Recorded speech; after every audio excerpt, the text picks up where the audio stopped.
Yo, peace, peace, peace. So, welcome to episode 2 of the Corn Man podcast with your boy Prince Robbo, aka Robert Lee Alcorn III, aka Mr. A. So, this podcast is basically, in general, we're gonna discuss a lot of things as far as music, a little bit of sports, but it won't be initiated by me.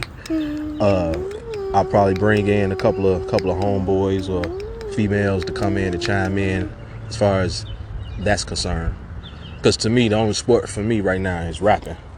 Everything else is my, it's what I choose to do, basically, or what I can't ignore. But rapping is my sport, basically. So today's topic, we're gonna expand on the importance of having a big homie or an older male or female figure that can show you the ropes, that can guide you, that can, be sort of a mentor, counselor, father figure, big bro, uncle, type role. And for me, growing up on the west side of Chicago, pretty much I've had a few big homies in my life who played a big role in my upbringing. Even though I had a father, and I still have a father to this day, who's on my ass, like, is still on my ass. But at the age of 32, he's not chasing me around the neighborhood looking for me and all that, wondering where I'm at, every second of the day. But he still is, observant and gonna still speak his mind on what he don't agree with, that he can physically or visibly see in front of him, So if he see me over there talking to the wrong dude who may be on the run or who may be a wanted man, and I'm not knowing because I just stepped out the house and just ran into the nigga, you feel me? He'll call me or text me and let me know that I'm moving wrong.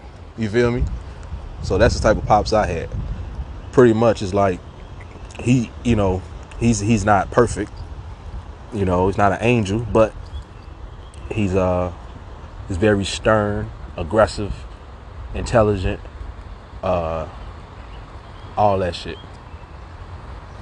But anyway, I had some big homies that I chose to gravitate towards to when I didn't really like what my pops was talking about, as a teenager. So pretty much as a preteen, I was living with my pops up until I was a preteen, and I pretty much had the chance to move away from the area where my pops was living, and I was able to live with my mother because they wasn't together. So my pops, he represents G Street, which is what I represent mostly because he's never left G Street.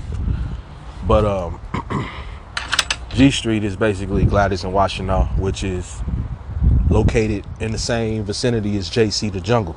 Same thing. It's my block within the neighborhood, basically. And so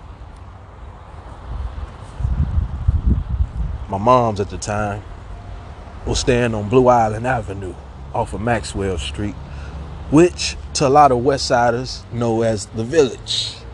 Now, as a whole, you look at Chicago, you'll see you have Little Village. You have a lot of villages in Chicago, but this is the urban village that I'm talking about, where it's known for Black Gangster Disciples, and now it's Roosevelt Square and all that stuff is over there. But when I moved over there, me and my little sister, we officially moved with my mother in the year of 2003. But we've always been back and forth from the Village to JC. Village, Jackson, California. Blue Island, Gladys. It was just a back and forth thing. So as we was going over my mom's house, we was passing We was passing the passing the projects, the high rises off of what they call them, the 7 stories, all that shit down Roosevelt. You know, that's now townhouses and college dorms and shit like that over there now. But yeah, that's what we saw in the 90s. Going to visit moms over there at Newberry Park. You know, then later on, my pops would come pick us up. You know, 6 o'clock p.m. We get out of school 3 o'clock p.m. You know, spend times with mom. She help us with our homework. You know, spend time with us. Probably, well, most of the time we just in our rooms enjoying our bedrooms because we had our own bedrooms over there. Unlike my father's house where it was just all a big situation. But anyway, I had a neighbor by the name of we call her Mia, you know, or Preg, Preg, but her real name is Mia. And Mia used to be a real helping hand, you know, as far as she used to take us to school, pick us up from school and stuff. When I started growing my hair out, she used to braid my hair and stuff, whip it in a ponytail sometimes. You know, whenever my mother wasn't, you know, whenever she was off work, basically, she would do it. But mom's was always working. She was always a hard working lady. But Preg, she became my sister, basically, eventually. You know, her and my mom's hit it off first, so she considered my mom's, you know, her, yeah, so my big sis, Mia Preg, yeah, she had 2 brothers who I've known, Ed and Justin, but they had another brother who passed by the name of Richard.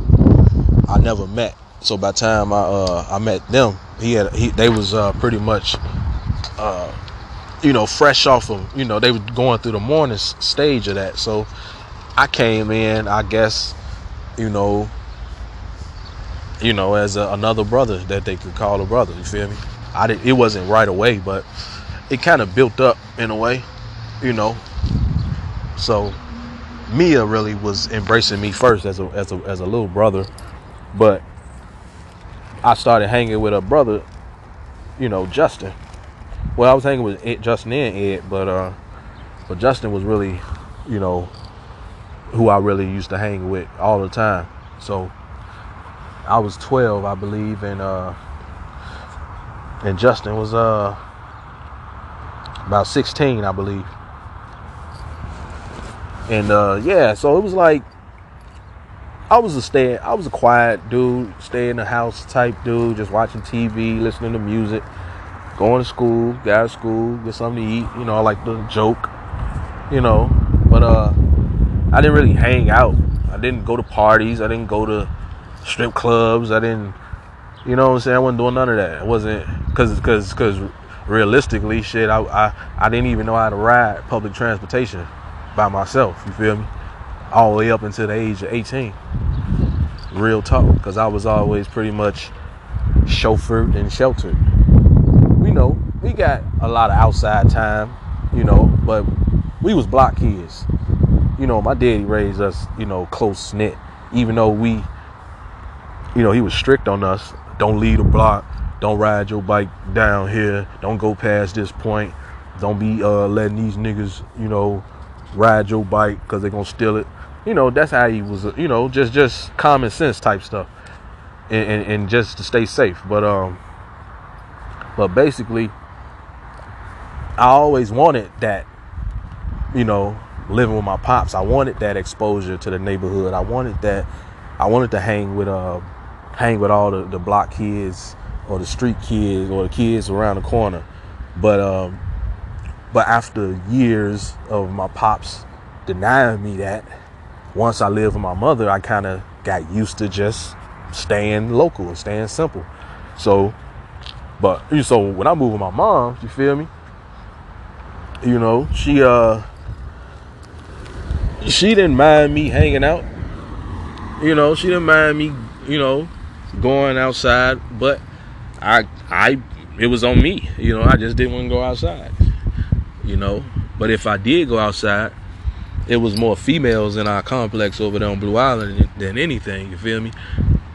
So whatever dudes I got close to as a homie, you know, had to be some real niggas. You feel me? So Big G, aka Justin, was introduced to me through a female, which was his sister. You feel me? So it wasn't like I was looking for dudes to hang with, and I still don't to this day. But it just so happened they you know, Justin was a real one. You know, Ed was a real one. Shout out to my ninja Moses. You feel me? Those were my older homies over there in that complex. Even though they ain't no squares, they ain't like, they just, you know, just ain't did nothing ever. But to me, they became big homies to me.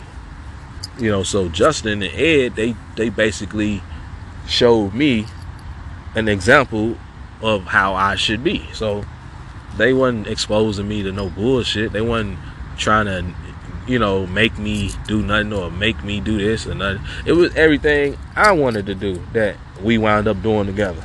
You feel me? So if I chose to smoke a cigar, I want to smoke it with them. It wasn't like they enforced nothing on me. It was on me. So, but as a kid, you're not going to acknowledge that you're the problem. You're going to blame the next person.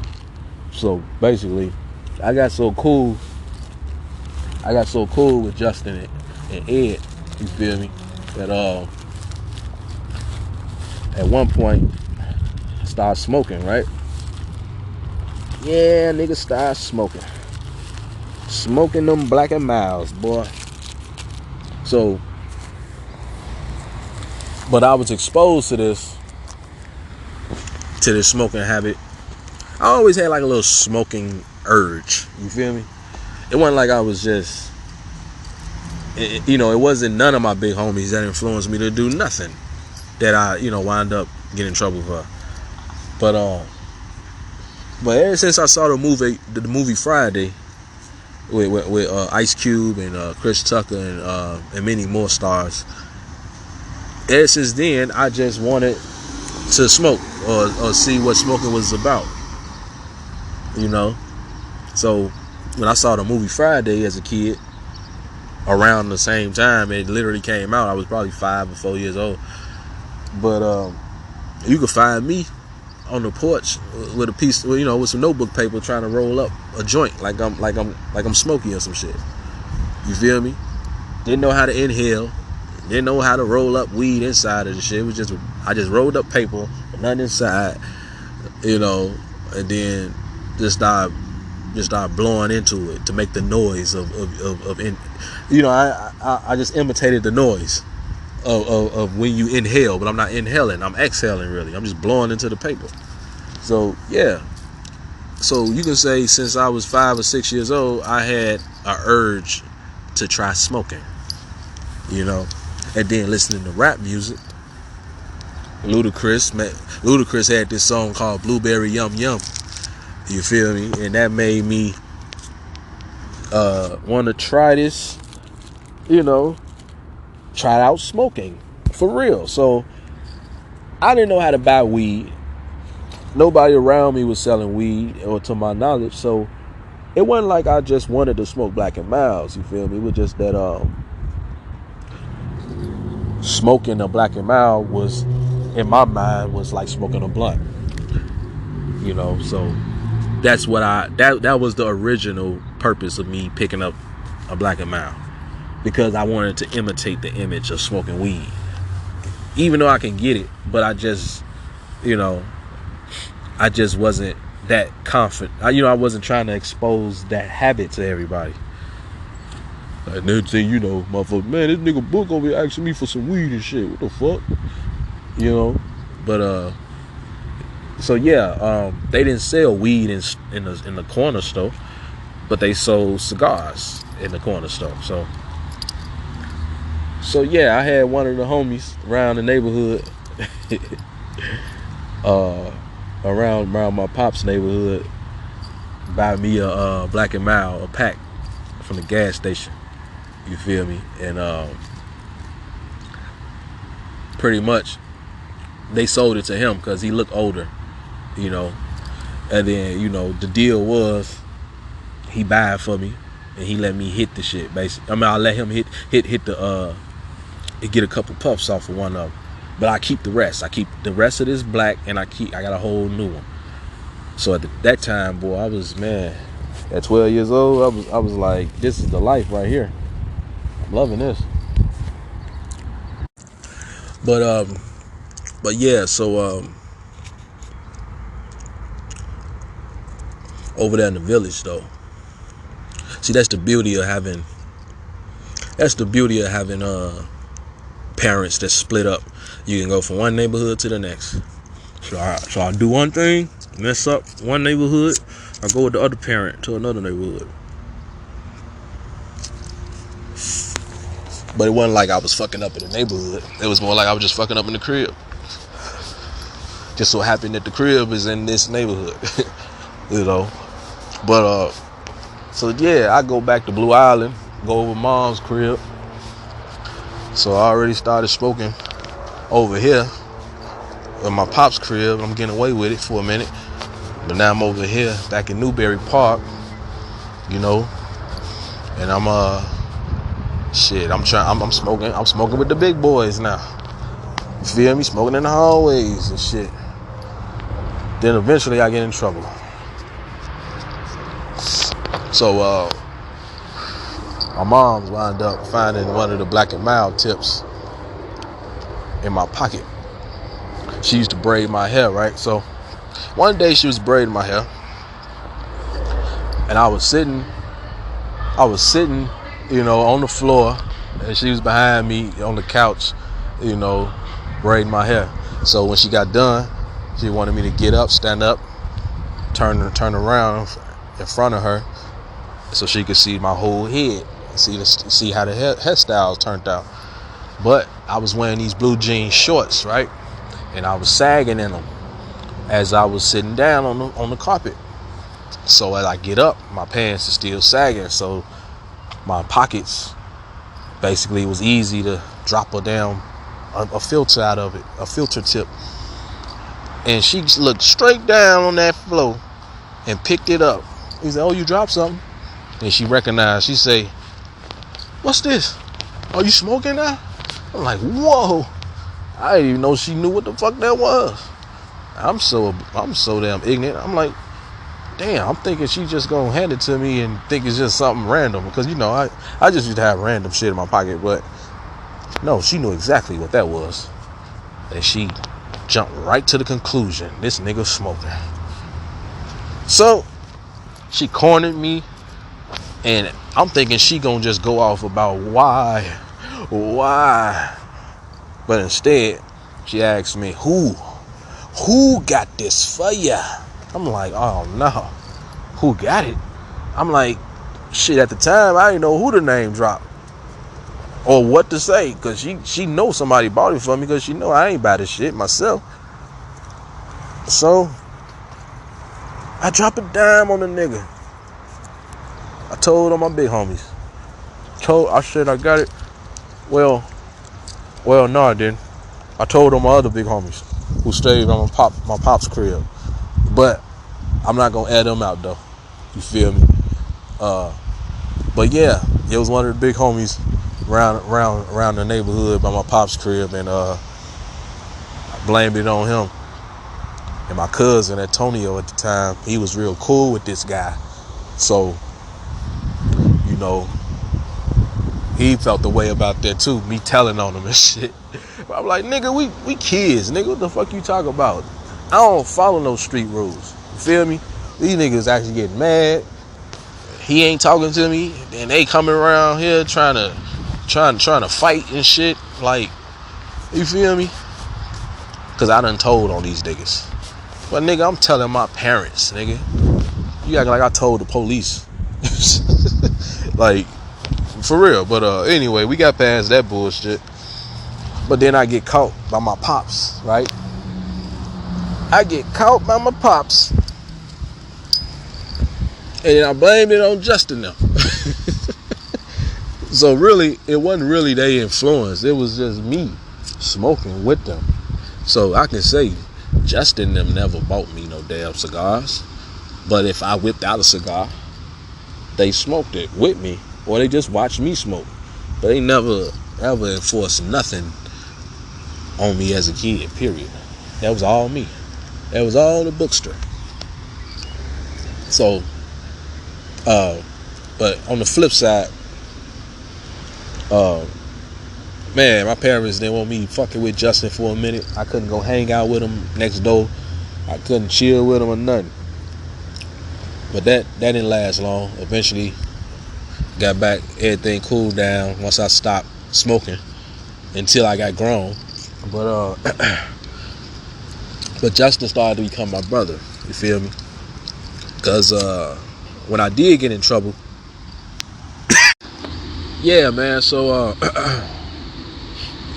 so Big G, Justin, aka Jetta, you know, he became my big brother, man. Cause I don't remember if that was the time when I got in trouble for smoking, but I know it was probably when I got in trouble at school. You feel me? And I used to be a CD fanatic. You feel me? All rap, hip hop, whatever was in the stores, whatever they was promoting on BET and on these commercials, I had to have it. But so I had a CD spinner with all my CDs that you spin the little thing around and you see all these CDs on this row, and you spin it around and you see all these other CDs. And I used to keep it in my windowsill, you know.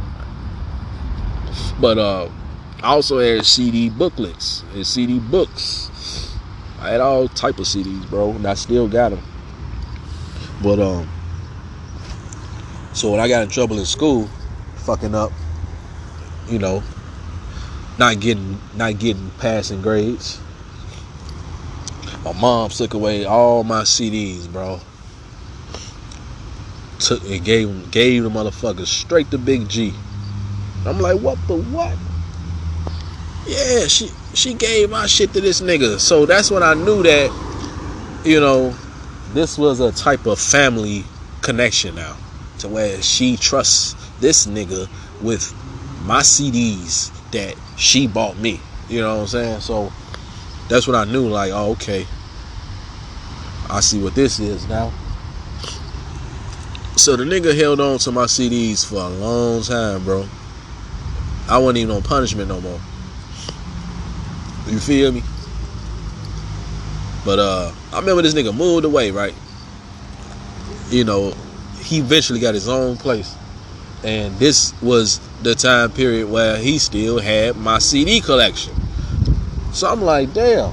So they go from they used to live right next door to us, then they moved right across the way.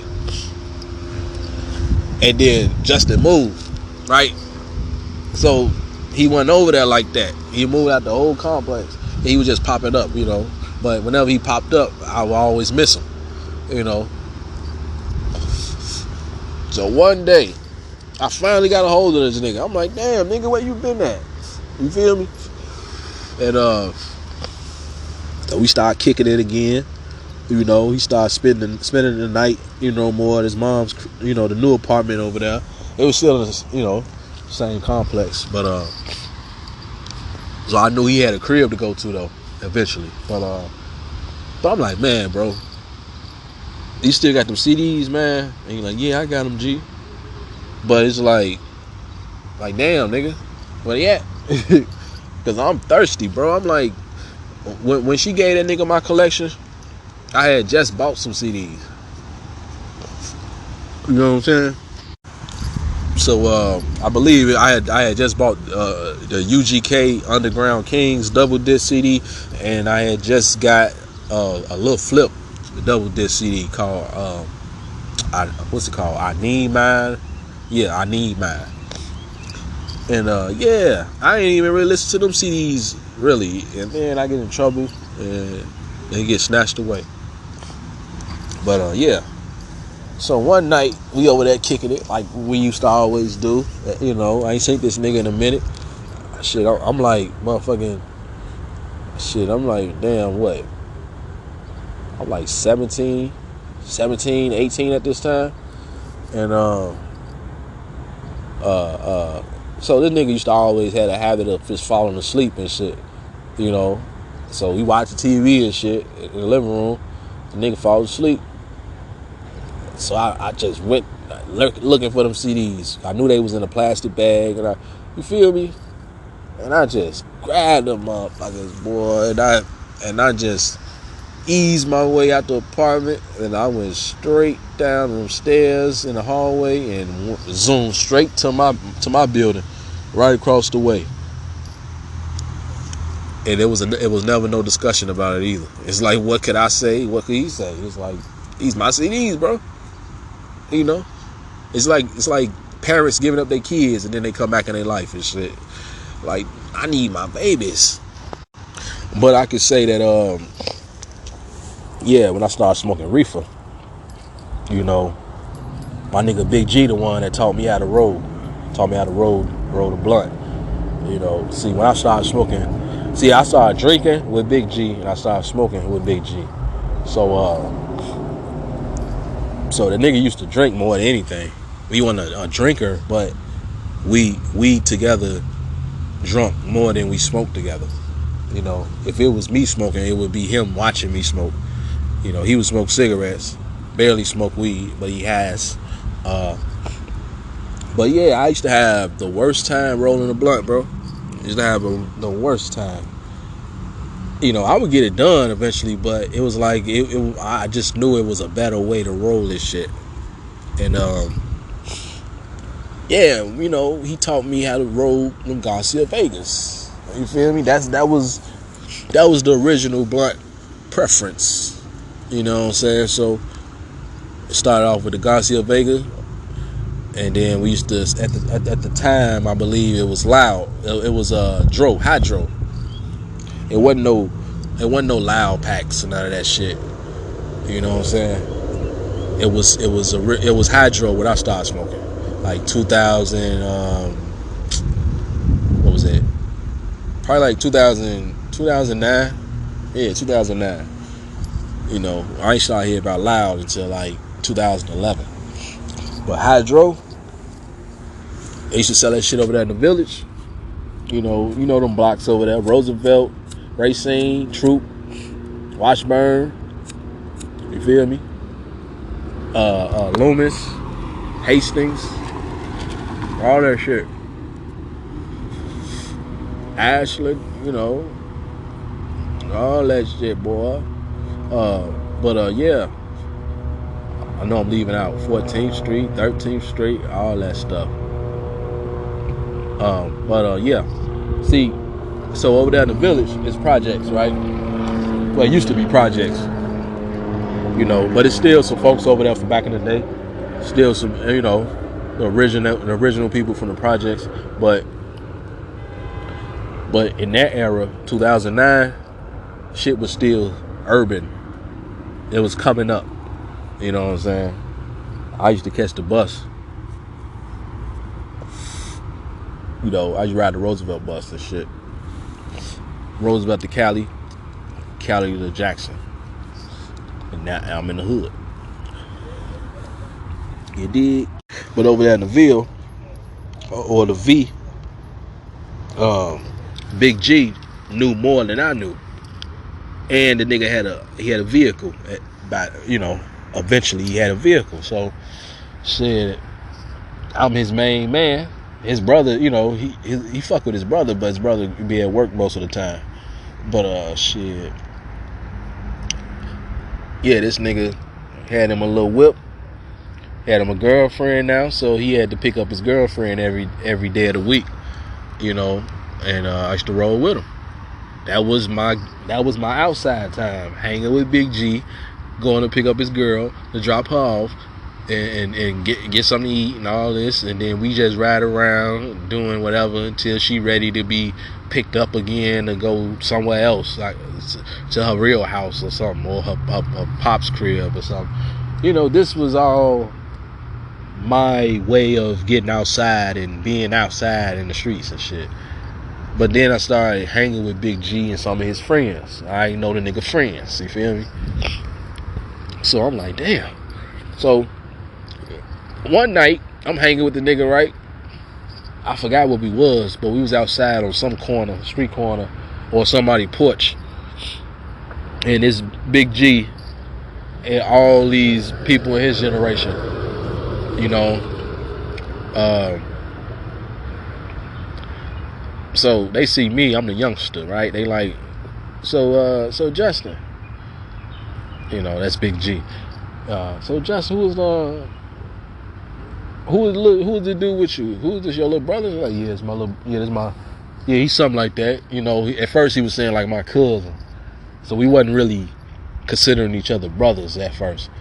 But we were close enough to be that. But so yeah, he introduced me to these people, you know, a lot of women folk, you know, all these people in they you know, 20s, mid-20s and shit, and I'm 18 years old, you know, I'm fresh off the porch, nigga. I ain't been outside hanging amongst groups like this late at night, you know, without my parents around. So, but if I told my mama I was with Justin, she didn't bat an eye. You feel me? If she called me, asked where I was, I'll say I'm with Justin. Yeah, okay, cool. She knew that eventually he got to come home to the same. He gonna eventually drop me off. But yeah, I'm hanging out with this nigga and his crew that he grew up around, and they bring out the weed and shit. They got the cigars, and they want me to roll, right? At the time, I wasn't groomed yet on how to roll, bro. Especially in front of a group of strangers, nigga. So older strangers at that, and women. See, it's one thing to fuck up, but you fuck up in front of women, boy, you know, they gonna dog you out. So I'm already nervous about meeting these people and trying to act like I'm into the conversation and shit. But I'm also trying to focus on rolling this damn blunt, and it's not working. Those elements were not working that night. So I funked the blunt, motherfucker. Yeah, I'm rolling the bitch, and then I wind up ripping the motherfucker. You know, then I rolled it too loose or something, and shit was falling out, and everybody. Then one of the females was like, "Look, the new dude, he funked the blunt." I'm like, "Oh no, bro." She put me on blast, so everybody looking disappointed. They you know, they doing these little smirks. I'm like, come on, man. So from that point on, you know, I think when Big G, when he hollered at me, you know, 1-on-1.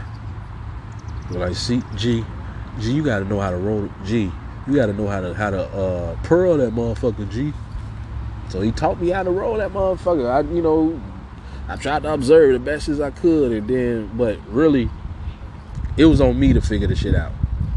So he showed me the shit, but it was on me to do it without this nigga around. So eventually I got the hang of this shit, you know, and I got the hang of knowing the right blunts to roll and shit. But yeah, funked the blunt in front of the whole crew.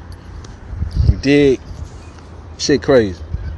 I don't even remember none of these people's faces if I see them in public, but I just know. And I funked the blunt that night on the block, wherever the fuck we was. But so eventually Big G wound up moving around again and shit. And then the family wound up getting their own places, you know. But I always kept in contact, you know, somehow. So at one point, the nigga moved down there to Fifth City, down there by Lee Ferguson, on the west side of Chicago. You know, I went to grammar school down there, but he stayed like a block down, I believe, on St. Louis and Jackson Boulevard. And I was still going over there checking on him and shit, you know. I knew he had asthma or something, I believe. But I knew he had some type of breathing problems. But for the most part, he seemed like, a healthy guy. You know. But then I wound up moving. We wound up moving back to Gladys Street eventually, and he wound up moving into the south, moving out to the south side. He, wound up having him a shorty. Like Big G was like my big homie, bro. He always checked up on me. Even when I was younger, shit, I was scared to rap in front of the nigga. When he first met me, we was talking about rap music, but the nigga didn't know I was a rapper myself until later on. So it was like later on, shit. One day I was like, man, I'm out here spitting bars like a motherfucker, bro. When I go to school, but I'm hanging with this nigga. He been knowing me for two years, and he don't even know I rap, bro. So I was real nervous because I looked at this nigga like an elder. So one night, I just ease into the shit. I come next door. My mama let me go next door. I'm like 13 or 14 at the time, bro. And I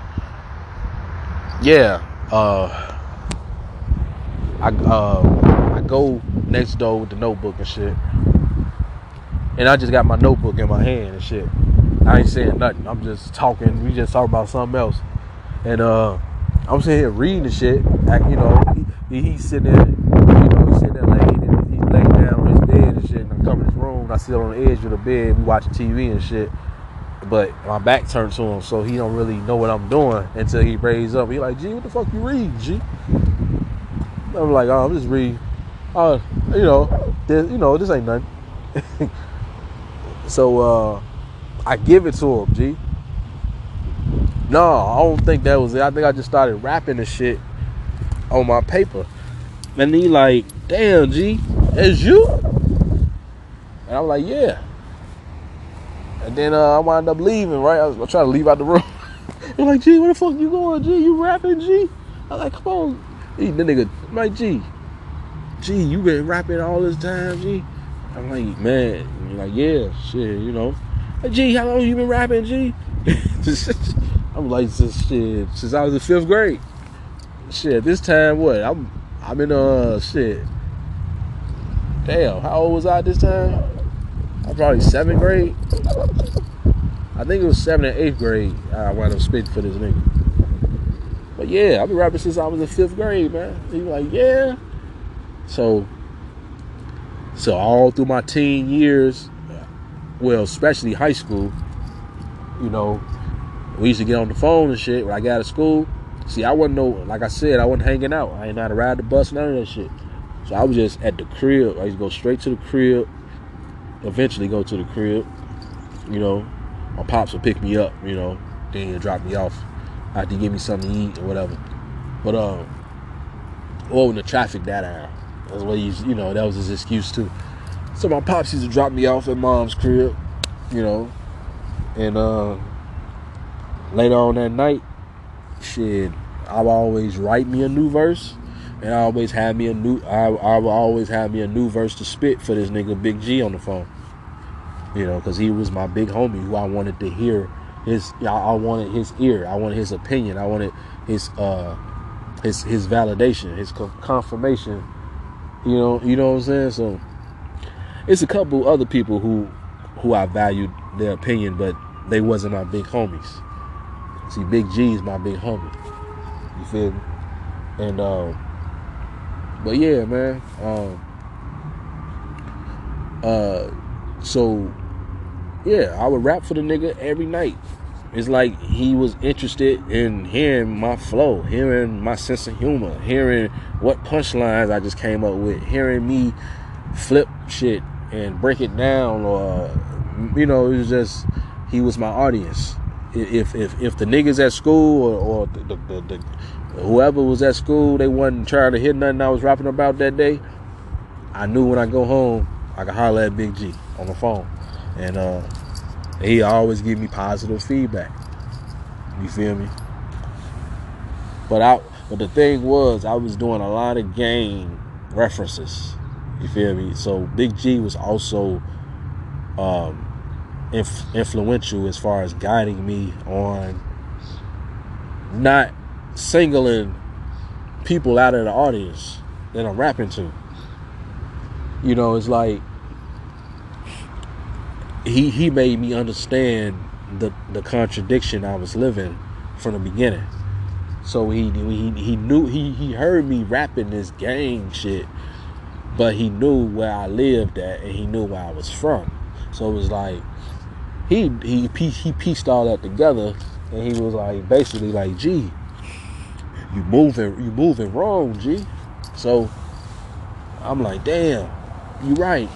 I'm over here kicking it with you in the village, where's New Breeze at, but yet I'm rapping about how cool I am with these traveling vice lords that they into it with. But yet when you dig into where I really grew up at, nigga, it was straight up GD land.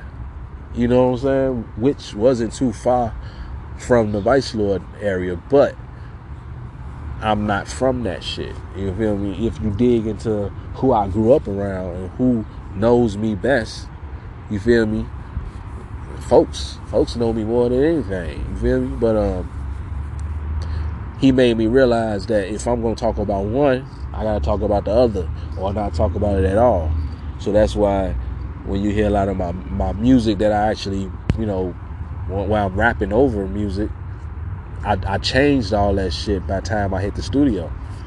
But before that, all my little raps I was writing in my notebooks, you know, going to school and shit, just, you know, just jotting shit down, rapping the Big G on the phone and shit. It was straight up gang shit, just straight up gang warfare. It was all not what I was about, really. I mean, in hindsight, you feel me? It didn't make sense, basically. So I had to realize, if I'm not making sense, then how can I continue this? You know, so I had to start fresh in a way and build that shit all the way back up. So therefore, if anybody ever discovered any of that shit from back then, you know, they can see that, yeah, I made the mistakes, but yet I own up to them. I stand up for them. I won't deny them either. Because there's a lot of niggas out here that tuck their tail and deny anything that they did in the past. But with me, nah, you feel me? It is what it is. I'm a man about it today, in 2023, you feel me? The corn man, baby. But anyway, so Big G made me realize my potential. He made me realize that, nigga, it's niggas out here who have to rap a certain way because that's all they know. But he made me realize, like, nigga, you go to school, nigga, you graduated high school, nigga, you in college, nigga, you got your mama and your daddy, you know, you got your granddaddy who giving you knowledge, nigga, you got a little sister, you gotta protect and be an example for, nigga. You know, he made me realize all this shit. But instead, I'm rapping as if I ain't got it made and shit, as if I ain't got these blessings. You know. So yeah. Shout out to Big G and R.I.P. You know, cause he wound up passing away eventually. You know, passed away in the year 2019. And before his passing, he wasn't talking. You know? And yeah. Saw him at a funeral, actually. And saw him, and didn't even say nothing to him. You know, I don't want to really talk about why we weren't talking. It was a little misunderstanding we had about some bullshit. And it wasn't like we left the situation bad. I guess he was still mad, I guess, about it. But yeah, you know, I just didn't hear from him no more. So I guess we had fallen out. So yeah, I seen him at a funeral. And one of his homies who he introduced me to. And I saw him there, and we saw each other, and we just looked, and we didn't say nothing to each other. Feel me? I'm signing the guest book and shit, and I see him in the corner of my eye, like just eyeballing me from like got his head leaned to the side, like, this nigga, what he doing here, like. And we ain't say not one word to each other. Then eventually I heard he passed, you know. And I attended the funeral, you know, because if anything, it was still love. And I never wanted to stop talking to the nigga, you feel me? Because, nigga, I've been knowing you since I was a kid, you know. You met my whole family damn near. Your sister is my sister. Your brother is my brother. You feel me? But yeah, I got him tatted on my skin. You know, his real name was Justin Adams, but I call him. Well, he referred to himself as Jutta, Jutta. You know, I don't know what it really means, but that's what I remember about him. That he only referred to himself as that. You know, as far as, you know, on some poetic shit. But everybody else called him Big G or Justin. Yep. So yesterday brought many good memories. You feel me? I don't try to blame. I used to blame myself, but nah, I'm not gonna do that. You feel me? I'm just gonna appreciate the good times, appreciate the knowledge, appreciate the vibes, appreciate everything that I learned by knowing everybody that passed away that was a big homie. But in particular, Justin Adams, Big G. You dig? And that is the importance of having a big homie. It'll keep you out of a lot of bullshit. You feel me? And that's how they do it.